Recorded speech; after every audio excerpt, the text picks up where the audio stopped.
Final hour of the Hoffman Show here on the Team 980, always live as well on the free Odyssey app. And it is my pleasure to welcome to the show a voice you hear on the show all the time, although rarely we do it this way. Live, it is Logan Paulsen, my co-host, of course, for Take Command, a man who played 10 NFL seasons, including one, by the way, in San Francisco, and is thus reduced to being introduced as my co-host on Take Command.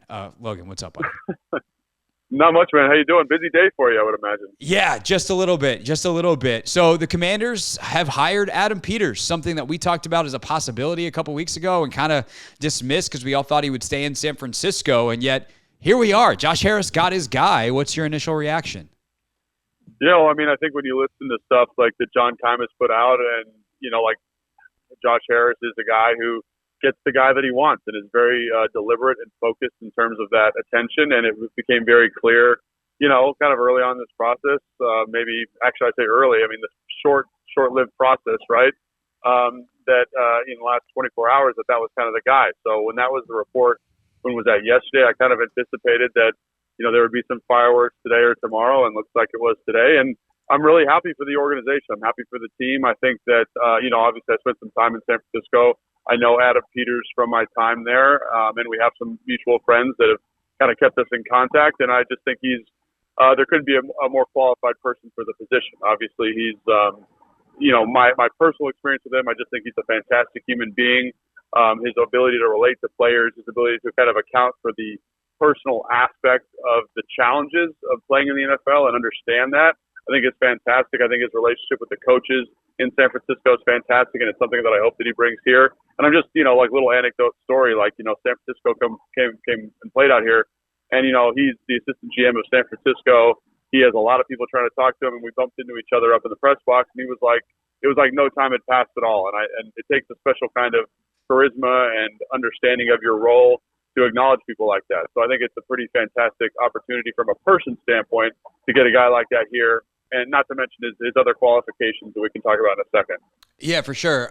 What was his role in San Francisco when you were there? And then what were the interactions? Because I think it's interesting because there's some schools of thought that say front office people basically shouldn't be in the locker room. They're like, no, that's the coach's territory. But it seems like in San Francisco, there's this really amazing kind of cohesion, collaboration, and understanding between Kyle and his staff and John Lynch and his staff, of which Adam Peters was a part of until he accepted this job. So the fact that you have personal experience with him as a player, I think is pretty interesting to begin with. So like, what was his role and what were those interactions like that Washington players can presumably expect here?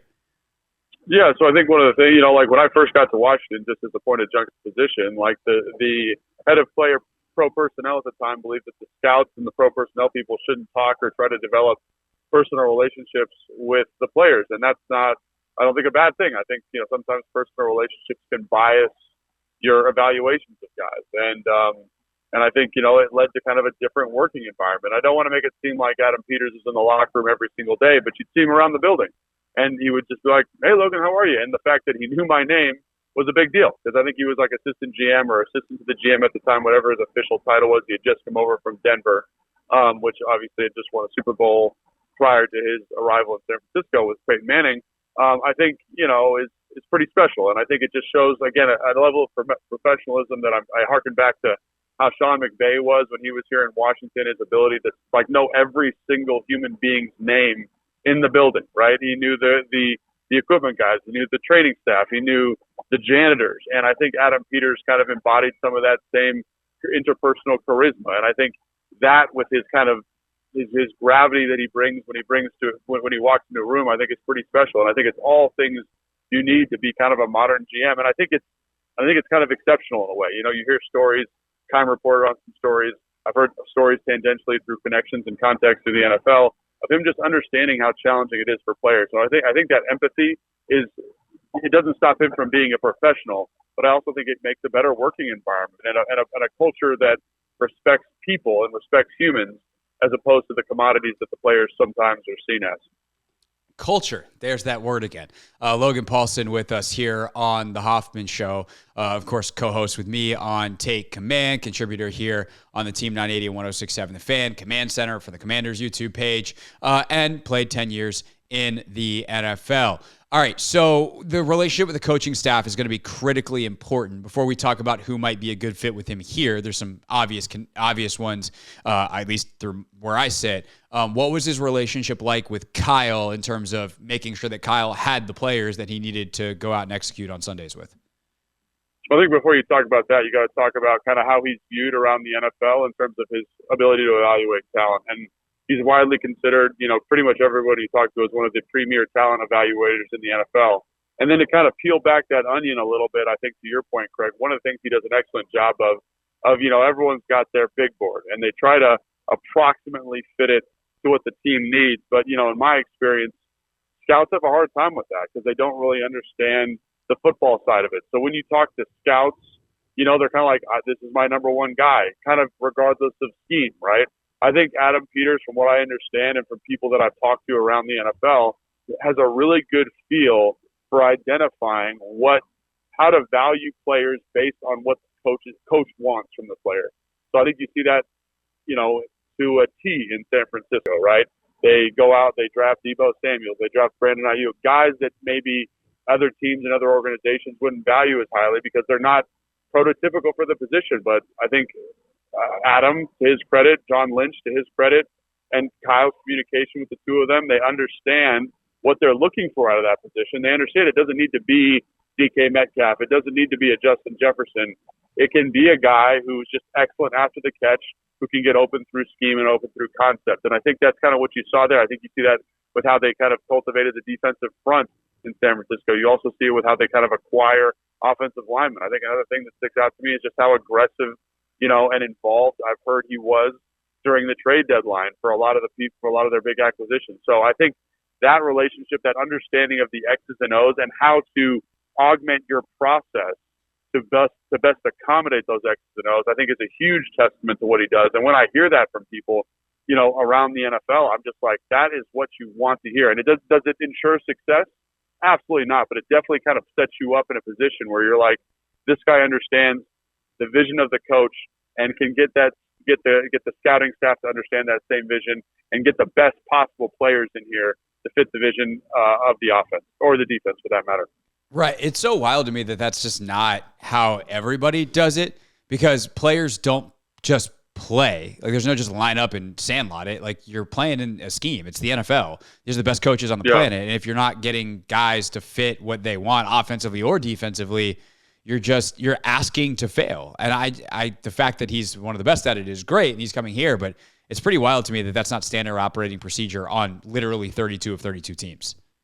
Yeah, and I think that there is a certain amount of people trying to do that. But again, I think that speaks to his skill set. I think you're around guys, I've been around multiple front offices, and they're always trying to do that. But there's a certain art to, as you know, and as we've talked about through our draft content that we do every single year, there's a certain art to that ability. And I think he's got that artistry that kind of flushes out the kind of analytics, very detailed approach that he acquired when he was in New England. So I think it's a guy that is very naturally talented at it, a guy that was able to cultivate a skill set in many different systems, New England, obviously Denver, and then San Francisco, to kind of round out that process and allow him to find the best pieces to fit what the coaches need.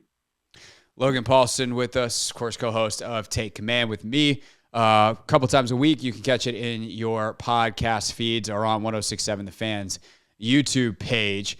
All right, so that leads to the head coach discussion, which is now the next order of business. I can't believe we're on Friday, on the Friday after Black Monday, and we're already got one down onto the head coach thing. This one's going to take a little bit longer because of how the structure of the interviews goes. But with Adam Peters here, does it change kind of your list at all, or who you think the top candidates could or should be? No, not really. I kind of go off my personal biases, and I think that for me personally, and based on the list that's reported, I'm an offensive guy. I really like what Ben Johnson's been doing in Detroit. There does seem to be kind of a pre-existing personal relationship with Spielman, and I think his brother, or there's some connection there to the front office. Yeah, Chris Spielman's I think team president there in Detroit with the Lions. So there's definitely going to be some connection there. And I don't think it's a coincidence that Bob Myers, had a connection with Adam Peters. I think those are two kind of very telling, personnel decisions by Josh Harris in terms of that group. And so I would kind of lean in that direction. Again, I don't know. That may be my own biases are clouding my judgment. I think all the coaching candidates, as we've talked about on our show, are very, very qualified. I'd be excited to have every single one of them. But again, I like offensive football. I think there's, a precedent for that offensive coaches tend to have, quicker success. I like that he's worked with a quarterback that was struggling in LA and then kind of revitalized his career, because obviously I think it's not insignificant that you're going to be picking a quarterback probably with the second overall pick. Obviously you could trade back. There's a million things you could do, but if you do pick a quarterback, you want somebody who understands how to maximize that position and elevate that position in a way that, I think we were kind of hoping EB would do for Sam Howell. So I think that's kind of the hope there for me, is when I see a talented offensive coordinator on the market available. I think I look at the kind of recent history, Kyle, Sean, the offensive coordinator I'm forgetting his name in Minnesota at the moment, Mike McDaniels, all those different guys, Kevin O'Connell. Like that to me is kind of the direction that head coaching hire should go. It allows you to keep your offensive identity through position coaching changes, through coordinator changes, through run game coordinator changes, which I think is incredibly important. So that's the one that kind of calls to my attention and gets me really excited. But again, I think all those coaches have excellent pedigree and would do an excellent job given the opportunity. No doubt. And as Nick Wagner pointed out earlier on our show, Nick covered Bobby Slowick in San Francisco, who obviously worked with Adam as well. So he becomes, to me, a really interesting one. And either way, those guys are running similar systems here. And Nick used a phrase that I liked when talking about Ben Johnson in terms of kind of the approach that, like, they're cut. He's not from the Shanahan tree, but he's cut from the same cloth. If you were kind of to describe that philosophy and what kind of players you need and kind of what Adam Peters is looking for, like, how do Ben Johnson, Bobby Slowick work with Adam Peters to build a football team that fits the mold of what's winning in the NFL right now? Yeah, so I think, to answer the first part of your question with Ben Johnson, I think when you watch Detroit's film, there's times where, quite honestly, I'm watching, I'm like, I can't believe that this guy didn't work directly with Kyle or with Sean, because the offense is so similar. Obviously, there's a little bit more gap scheme. Obviously, there's a little bit more downhill element to it. But the principles, the foundational pieces of Kyle's offense are there. And what I mean by that is the strong commitment to running the football. The play action pass mirrors and is closely tied with that. They understand how to manipulate defenses to maximize concepts each and every week based on formation. So I think that's one of the reasons why I get so excited about that. And so, like, what do those offenses entail? I think going out and identifying offensive linemen that can fit that offensive scheme are really important. Finding the different body types for wide receiver. I think you see with Kyle, you see with Mike, you even see this in Minnesota to a certain extent with Kevin O'Connell, the importance of getting receivers that can stretch the field vertically to open up those horizontal passing windows.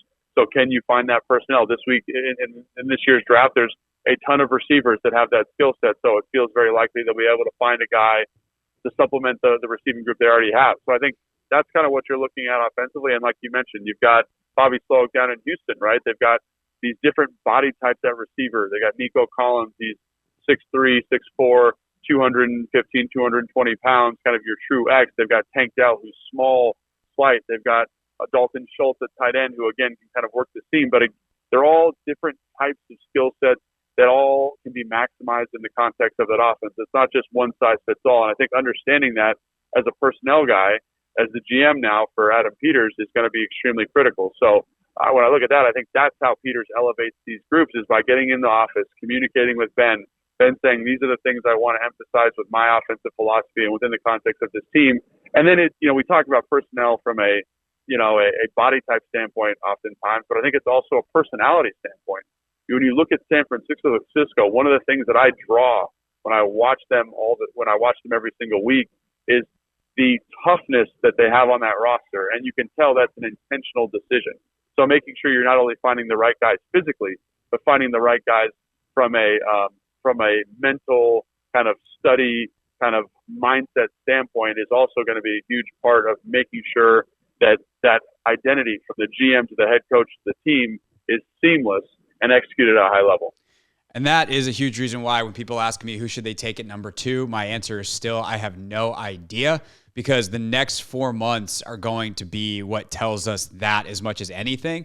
like everyone's got the tape now. No, there's no more games to be played at the college level. That's the evaluation process, the tape process, but the scouting of like who these guys are as people is going to be pretty fascinating. And the Commanders can't have a better guy, it seems, to kind of parse through, sit down and talk with these potential quarterbacks and figure out who they are, because your quarterback's got to have that personality if you're going to take them with that number 2 pick.